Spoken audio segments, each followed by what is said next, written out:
Hey everyone, I'm Dean Charles Chapman and I'm here right now at Budapest Comic Con. So, first of all, I'm read, of course, about you when I prepared for the interview, and 595 Billy Elliot. Oh, really? Oh, blimey. You did that? I did. So, sorry for the language, but congratulations, because I'm a theater child. I mean, my parents are working in a theater. My mother is an actress, and so I know it's a lot. It's a lot. Yeah. So how do you remember that phase of your life? How was it? It's like that there's a music playing in your ear, and I'm listening, and then I disappear, and then I feel it move me like a burning deep inside. Something bursting me wide open, impossible to hide.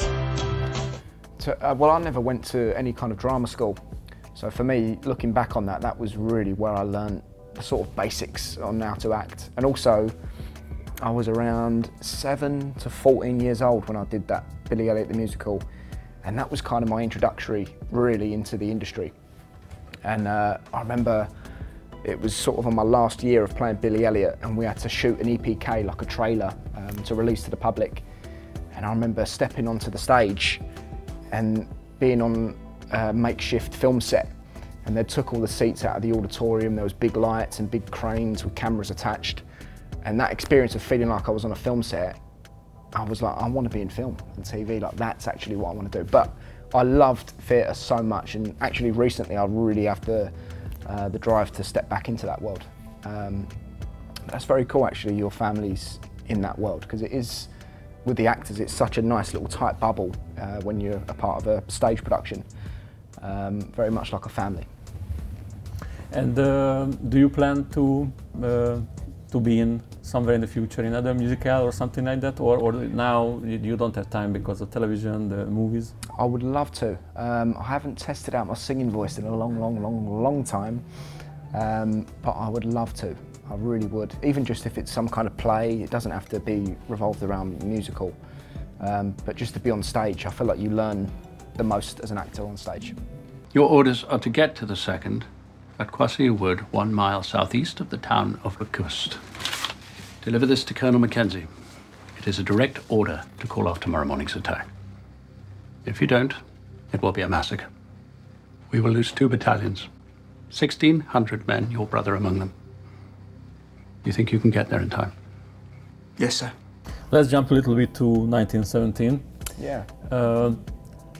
I know when you shoot a movie with those very long shots, they say it's almost like theater because you don't have to do it again. Of course, maybe there is a little gaps, but so do you think your Billy Elliot years is you can relay some skills that you achieved there and you can use on that set? 100%. Actually, the big difference between making film and theatre is the rehearsal period. You know, with theatre and musicals and plays, you normally get, you know, 6 weeks or 4 weeks or 2 weeks rehearsal time before the play opens.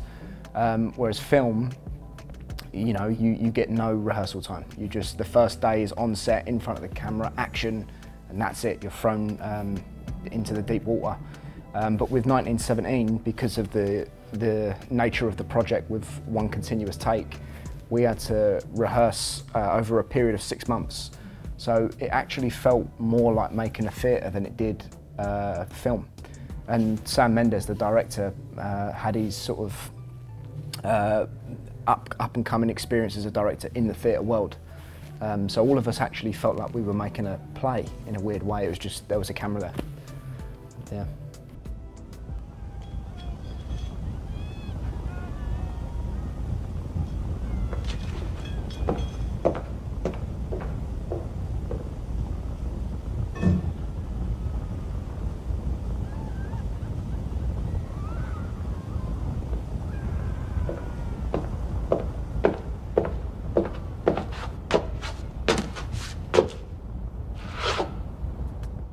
Your death scene in Game of Thrones, it's one of the quietest. It's not a gory, it's not bloody, but it's one of the best. I think it stays with the audience. How you shoot that scene? It's funny actually when you're in Game of Thrones, the whole sort of cliche about being a part of Game of Thrones was that everybody dies in the show, so it was just a matter of time that you find out. And how you'd find out is that the showrunners, David and Dan, would call you and they would tell you verbally over the phone. And I hadn't received the last 2 episodes yet and everybody else did. And I had this feeling that I was going to die. And then one night I was in my hotel room and I got a phone call and they told me, and I was so gutted. I pretended that I wasn't, but it was just like, you know, you're out of a job then, you know, you're killing me off. But the actual death scene itself, I remember we filmed it from multiple angles. So we did, you know, a side angle, the back angle, which exists in the show now, but also a front angle, where sort of the emotion's playing on Tommen's face the whole time. But the angle that they used is the one that's from behind. But no real preparation, no real prep work. It was actually quite difficult as an actor because in the scene I'd be looking out at this sort of burning church and looking over the ruins of the city, and I'm just actually looking at a blue screen. There was nothing going on, you know, and there's people holding sound mics and you're just sort of looking at a film set. So that was kind of tricky, sort of visualising, witnessing your wife dying. But it was fun. I got to do a little stunt where I'd step up on the windowsill and fall face first. And that was quite a height as well. That was quite tall. So yeah, hurt my nose that day a little bit, but it was good fun.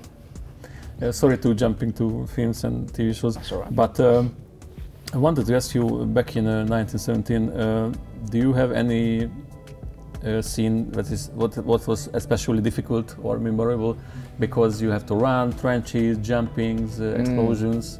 Oh my goodness. What was the most difficult on that set? Do you know what? It's actually really difficult picking just one, because every sequence, I wouldn't even necessarily call them scenes, they're like big sequences. You know, roughly a scene would take anywhere from 2 minutes to 9 minutes was the longest take we did. So they all had their own challenges in their own way. One that's sticking out in memory right now is the no man's land sequence, when me and the other character, we sort of army crawl into the abyss of no man's land, and we're sort of crouched down with all of our, you know, army equipment on, which was heavy, and a real gun that was very heavy, and staying low and sort of doing this dance and choreography where we'd move in and out of these sort of obstacles. And I actually developed shin splints during that sequence because the terrain was so uneven, and we was wearing historically accurate boots, so there was no support on the inside. So my feet were just, you know, inside there doing all this, and after, you know, a few days, like even to this day, like if I go for a run, my shins absolutely kill me, and it's because of that.